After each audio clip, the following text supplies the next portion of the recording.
Hai hai hai, assalamualaikum semuanya. Hari ini kita akan ngebahas tentang sejarah Indonesia lagi, tapi kali ini akan ngebahas tentang tokoh proklamasi, yaitu Insinyur Soekarno. Jadi sebenarnya kalau kita ngebahas tentang tokoh proklamasi yang satu ini, Insinyur Soekarno, itu nggak cukup hanya satu video. Jadi aku akan bagi berpart-part. Jadi untuk video kali ini aku buat jadi part pertama. Nanti part selanjutnya akan kita bahas mengenai buku-buku dia atau autobiografi yang pernah dia tulis selama hidupnya.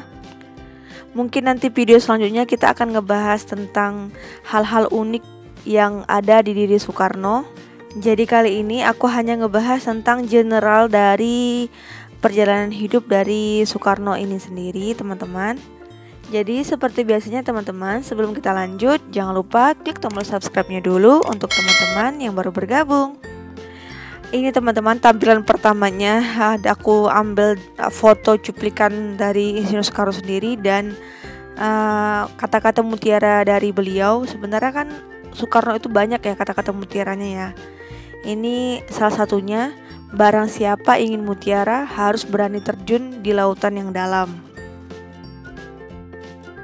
Kita tahu sendiri kalau Soekarno itu tamatan dari arsitektur ITB, tapi beliau itu sangat begitu romantis, apalagi dalam penyusunan kata-kata dalam sebuah pernyataan.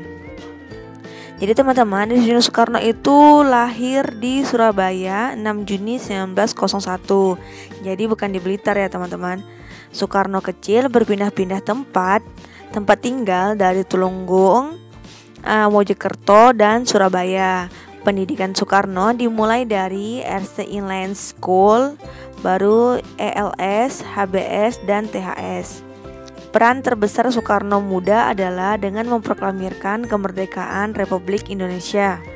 Pendidikan Soekarno sendiri itu terkenal akan kecerdasannya. Jadi Soekarno itu memang dari kecil tuh memang sangat cerdas. Ia menguasai banyak bahasa dan menjadi seorang pecinta ilmu pengetahuan. Sorry teman-teman, sudah aku ada typo, banyak bahas jadi ada typonya teman-teman. Terus pendidikan pertama itu RCI Land School di Mojokerto, kemudian HBS di Surabaya dan THS di Bandung. Kemudian teman-teman, di masa pergerakan Soekarno di tahun 1926, Soekarno mendirikan Algemene Study Club yang pada tahun berikutnya menjadi PNI.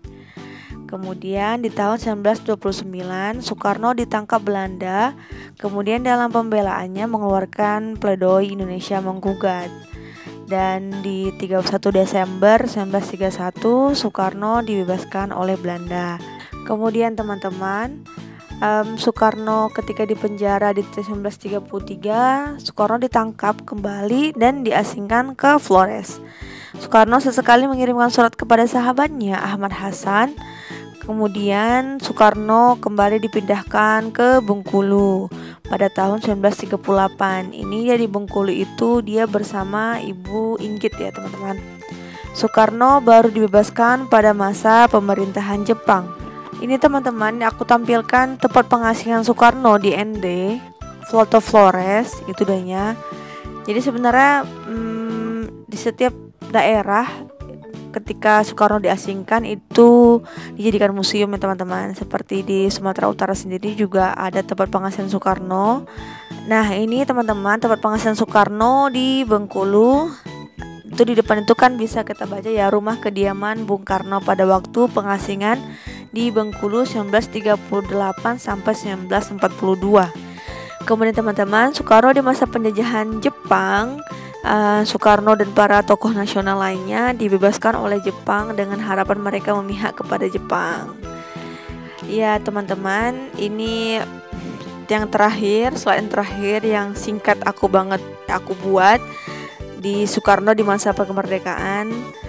Selain dia menjadi presiden, dia juga pernah menjadi presiden RIS, Republik Indonesia Serikat. Jadi kita tahu ya, teman-teman bisa lihat video aku yang lainnya mengenai pemerintahan Soekarno, Soeharto. Teman-teman bisa lihat playlist aku, di situ banyak aku ngebahas tentang sejarah Indonesia. Kemudian Soekarno juga mengadakan konferensi Asia Afrika. Terus dia juga mendirikan gerakan non-blok dan menjalankan politik bebas aktif. Jadi teman-teman, ini hanya berapa slide doang aku buat, dan aku juga buatnya singkat. Jadi ini hanya generalnya aja. Video selanjutnya akan aku ngebahas tentang Soekarno lebih dalam lagi teman-teman, dan akan aku berikan referensi beberapa buku untuk pembacaan tentang Soekarno ini sendiri. Gitu teman-teman. Semoga video ini bermanfaat untuk kamu semua. Jangan lupa share kepada teman-teman kamu yang membutuhkan, dan jangan lupa like, share, subscribe juga untuk teman-teman yang belum subscribe. Terima kasih sudah singgah dan selalu nonton video aku teman-teman. See you in the next video. Bye bye. Assalamualaikum.